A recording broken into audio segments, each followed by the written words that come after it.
जो east India project था, या एक ईस्ट इंडिया कंपनी थी, और ये जो ईस्ट इंडिया प्रोजेक्ट है इसकी जड़ें मैं जैसा आपको बता चुका हूँ, इसकी जड़ें तो भाई साहब अमेरिका से ही आती हैं। जो अमेरिकन डीप स्टेट है उसका ही ये प्लान है कि किसी भी तरह से जो ईस्टर्न इंडिया है इसको जो है वो भारत से अलग करो।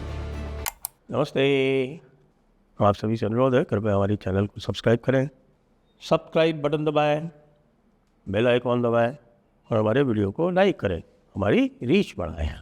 चंद्रनाथ रथ की हत्या एक मामूली राजनीतिक हत्या नहीं है, यह एक अंतर्राष्ट्रीय षड्यंत्र है। हालांकि इस अंतर्राष्ट्रीय षड्यंत्र के तहत ये काम सही समय पर किया गया है या गलत समय पर किया गया है ये तो समय बताएगा, लेकिन अब यह स्पष्ट हो गया है जैसा मैंने आपको बताया था कल सवेरे मैंने आपको बताया था कि भाई आईएसआई और सीआईए और जमात और बांग्लादेश की दूसरी फोर्सेस, इन सब का प्रयोग भारत के विरुद्ध किया जा रहा था। याद करिए जो मणिपुर प्रयोग है जो अभी तक चल रहा है, बड़ी कठिनाई से भारत जो है वो उसको एक प्रकार से कह रहे हैं कि समाप्त तो नहीं कर पाया है लेकिन उसको अंडर कंट्रोल, नियंत्रण में रखे हुए।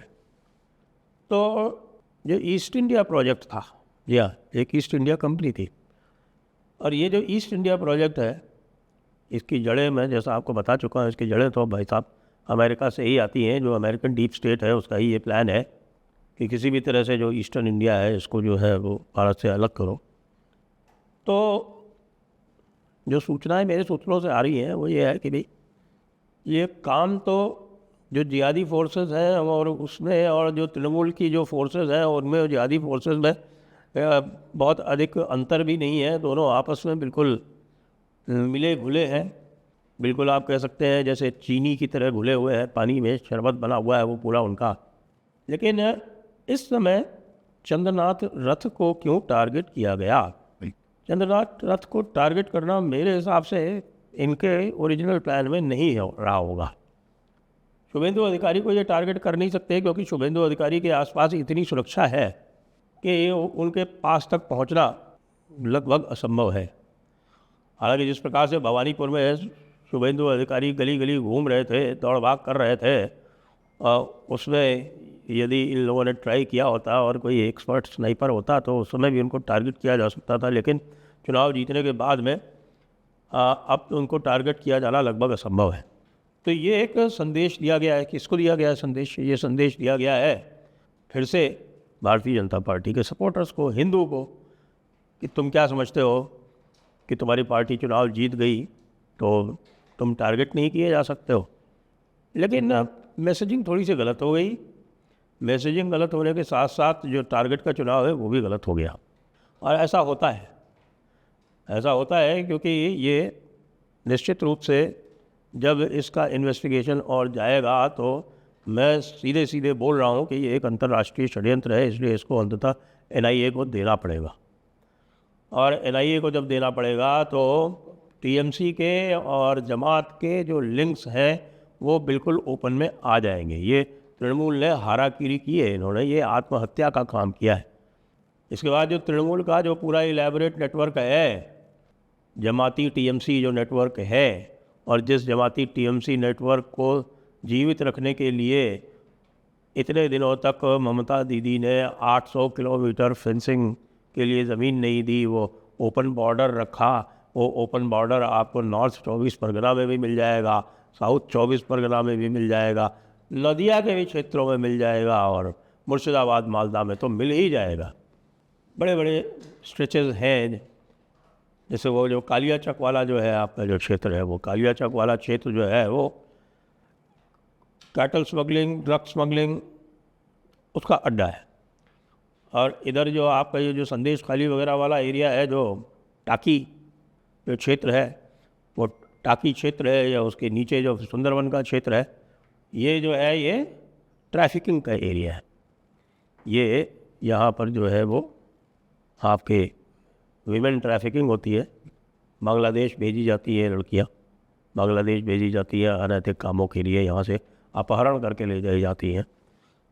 उससे बड़ी इनकम होती है, जो लोग भी होते हैं। उसके अलावा कैटल स्मगलिंग इधर से नहीं होती है, क्योंकि ये जो है ना क्षेत्र बहुत ही अधिक पॉपुलेटेड है। तो कैटल स्मगलिंग का एरिया वो बीरभूम मुर्शिदाबाद, और कई बार फिर बीरभूम से गंगा पार करके भी फिर मालदा के थ्रू, या बीरभूम से मुर्शिदाबाद, या फिर ऊपर आपके सीधे बिहार के किशनगंज एरिया से मालदा होते हुए वो कलियाचक होते हुए उधर से हम। तो ये बीरभूम मुर्शिदाबाद कटिहार से होते हुए कलियाचक वाला जो क्षेत्र है वो, ये सब इन्होंने खुले छोड़ रखे हैं। यहाँ से कैटल स्मगलिंग कराते ही। Cattle smuggling is big business, billions of dollars. अब इनको खतरा हो रहा है कि ये सारी बिजनेस बंद होगी। उधर आईएसआई आज तक 1971 से उभरी नहीं है। वो जो 1971 का उसका जो झटका था बांग्लादेश अलग होने का, उसको ले के वो पता नहीं कितने प्लान कर चुकी है। जम्मू कश्मीर को अलग करने का प्लान किया, उसने फेल हुआ। पंजाब को अलग करने का प्लान किया, फेल हुआ।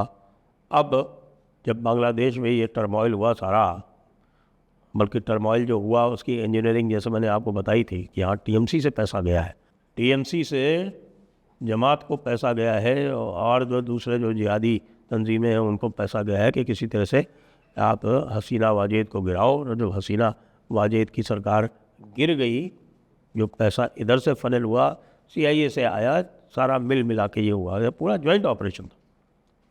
तो ये पूरा का पूरा जो है, ये अचानक एक पश्चिम बंगाल में ISI कॉन्फिडेंट थी, CIA कॉन्फिडेंट थी कि भाई यहाँ तो ममता का राज रहेगा ही रहेगा, और हम अपने कार्यक्रम सारे जितने भी करना चाहते हैं वो यहाँ से आसानी से करते रहेंगे।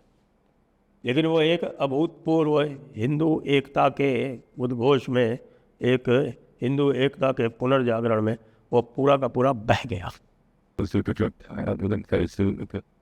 उसके कारण CIA नर्वस हुई और ISI ने कहा कुछ नहीं, देखिए अभी हम अपना आधिपत्य वापस जमाते हैं। और आधिपत्य वापस जमाने में TMC वालों ने टारगेट जो चुना वो किसको चुना? चंद्रनाथ रथ को। चंद्रनाथ रथ क्यों? चंद्रनाथ रथ जो है वो शुभेंदु अधिकारी के सबसे निकट, सबसे विश्वस्त सहयोगी थे। वो एयरफोर्स से रिटायर्ड थे, और एयरफोर्स से रिटायर्ड होने के बाद शुभेंदु दा के सहयोगी बने थे। अच्छा, शुभेंदु दा के सहयोगियों की हत्या पहले भी हो चुकी है। शुभेंदु दा के 3 सहयोगियों की हत्या पूर्व में हो चुकी है, और 2 सहयोगियों की हत्या जब वो तृणमूल में थे, और एक और सहयोगी की हत्या जब उन्होंने तृणमूल छोड़ी थी उस समय। तो शुभेंदु के निकट सहयोगी चंद्रनाथ रथ को पहले चिन्हित किया गया। चिन्हित करने के बाद रेकी की गई। रेकी करने के बाद फिर प्लानिंग की गई। प्लानिंग करने के बाद फिर उनका पीछा किया गया, और पीछा करके अपने घर से मात्र 200 मीटर दूर उनको पहले एक कार लगा के रास्ता रोका गया, और जो बाइक सवार थे उन्होंने चारों तरफ से गाड़ी में उनको घेर के गोली मारी। 10 राउंड गोली चली है। और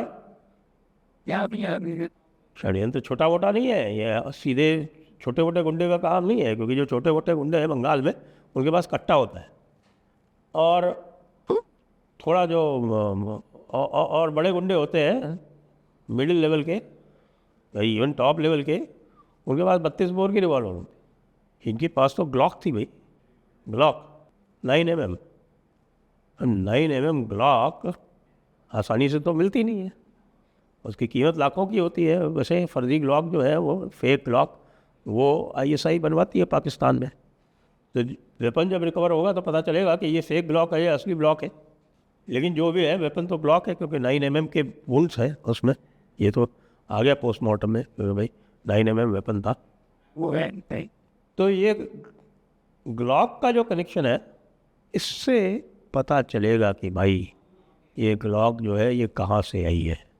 मैं आज ही आपको अपनी तरफ से बता सकता हूँ कि 99% ये ग्लॉक का कनेक्शन आपको पाकिस्तान से मिलेगा। Pakistan through Bangladesh to TMC।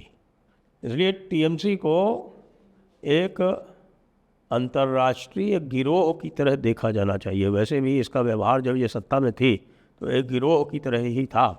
और अब ये जिस तरह से ये टारगेटेड हत्या, ये चंद्रनाथ रथ वाली जो हत्या हुई है, इसको तो पूरी तरह से इसको एक गिरोह की तरह लेके यूएपीए का ऑफेंस बना के, और ख़ास तौर से जो अभिषेक बनर्जी है जिसने सीधे सीधे धमकी दी थी, आपको ध्यान होगा कि इसने धमकी दी थी कि ये रथ जो है इसको वापस भी ले जाना पड़ेगा।